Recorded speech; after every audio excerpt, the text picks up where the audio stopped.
Hello everyone, my name is Jason Fries. I am CEO of 3D Forensics. I apologize that I cannot be there today with you as I am currently in Florida on a site visit as we speak. So this is kind of new for me trying to do this from 3,000 miles away, so I apologize the sound quality and other things that we may hit. It might be a little bumpy of a road, but I hope you enjoy the presentation. Real quick, a little bit about myself. I've been doing this for about 17 years. We've had over 600 animations admitted during that time. We have 100% admissibility in trial. We testify at depositions at 302, 402 and 352 hearings, and of course in front of the jury. We pioneered the use of laser scanning in forensics. We got it first admitted in the late 90s. Same with laser-assisted photogrammetry and video sequence analysis, which is a lot about what we'll cover today. And we're also using laser scanning since 1998, back in the days of a company that doesn't even exist anymore. So real quick, one of the biggest challenges, and we are often dealing with, and that you will be dealing with as attorneys, is dealing with expert witnesses. And the end goal is for them to be able to educate the jury. That can be a serious challenge for a lot of reasons. Often experts intimidate jurors. They are afraid their PhDs scare them off, and that has a negative effect. I'm going to show you next a clip from the Trayvon Martin case that kind of illustrates this point. Particular witnesses, particular examinations, where the jury, which you were able to observe at close quarters, was engaged, paying more attention. It seemed to be catching their interest. I think anytime you had the lawyers or people or other witnesses actually acting out what could have happened, that was when the jury was most interested. There were times where the jury stood up, even today when Prosecutor Dell Aranda was on mannequin straddling, asking how could Trayvon Martin have gotten the gun. I think the jury was very visual. They really liked being able to see things and seeing all the different possibilities. They also were very attentive whenever video was played for them. But when there was scientific testimony, I could see some jurors kind of looking around, scanning the room, and that is when I think that things started getting into the weeds and jurors weren't following along as closely. Well, tomorrow, as I mentioned, we'll hear the... Okay, so there you go. One of the interesting things is you pay a lot of time, a lot of money to bring on experts, and yet, when they talk, lots of times no one listens. And frankly, juries can find expert testimony to be boring.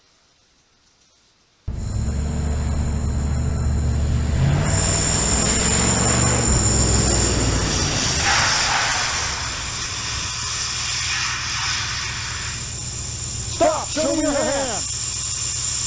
Stop! Show me your hand! Stop! Show me your hand!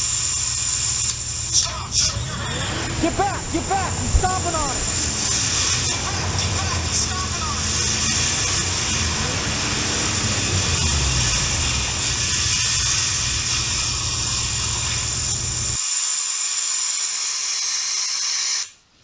it! Okay, I think we can all agree that that is not boring. One of the biggest challenges you want to do, and for purposes of 21st century technology, is to create what we call a single visual perspective. We tell you don't talk to your juries about why the accident happened. Show them why the accident happened. Don't talk to them about metallurgy, metal fatigue. Show them metal fatigue.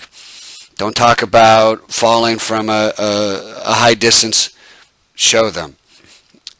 The power of showing and educating your jury visually is immensely more impactful than trying to verbally describe the situation.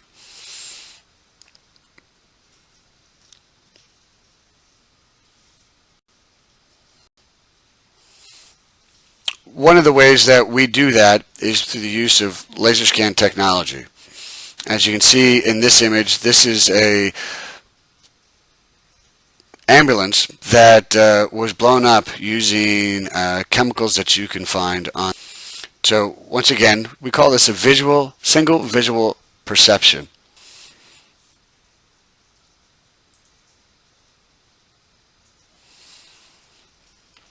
Once again, don't talk about how the sidewalk was blocked and how the person went into the road. You simply. So ultimately what we're trying to do here is to present a technical complex information to a non-technical and unfamiliar audience. So in the end, they see your case facts as you do. And the best way to do that is through visual communication. So the challenge is taking something and data and creating something like this. So, computer animation is more efficient communication of case data, facts, and evidence. It's definitely more effective demonstration of your expert's testimony, and certainly it's more compelling and a persuasive presentation of your case facts. But ultimately, in order to receive these benefits, we have to get it admitted. So another way of saying that is 100% admissibility means 100% accuracy. So if you want to show the jury this, you have to be able to demonstrate this.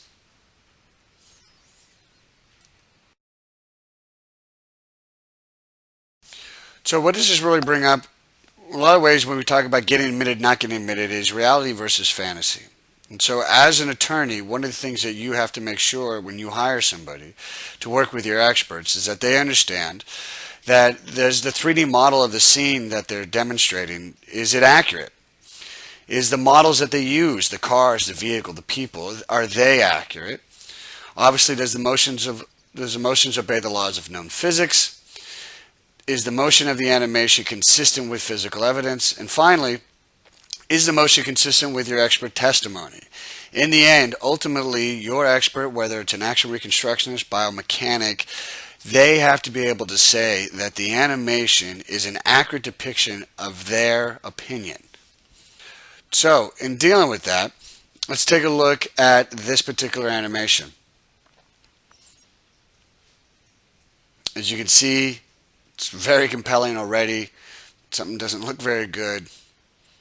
Okay, whoop, hands are rolling. Ouch. Now, obviously that is an extremely persuasive animation and very compelling. But in this particular case, it wasn't accurate. So it was not admitted into court. So there's a perfect example of something that would have been very effective for the jury to see, but because they didn't follow the rules, never got admitted. So starting in about 1999, new technology started to come along that changed the game a lot. And what we decided is that we thought we could do more with computer animation than simply just animating the expert's opinion. So instead, you can now use the animation process as a tool, not to simply animate what your expert thinks, but help define and analyze so that your expert can come up with an accurate opinion. Once again, no longer used simply just to illustrate an opinion, but now used to analyze and determine. And basically what that is talking about is 3D laser scanning. Laser scanning is revolutionizing action and reconstruction scenes. It's a tool used by most people in this industry, and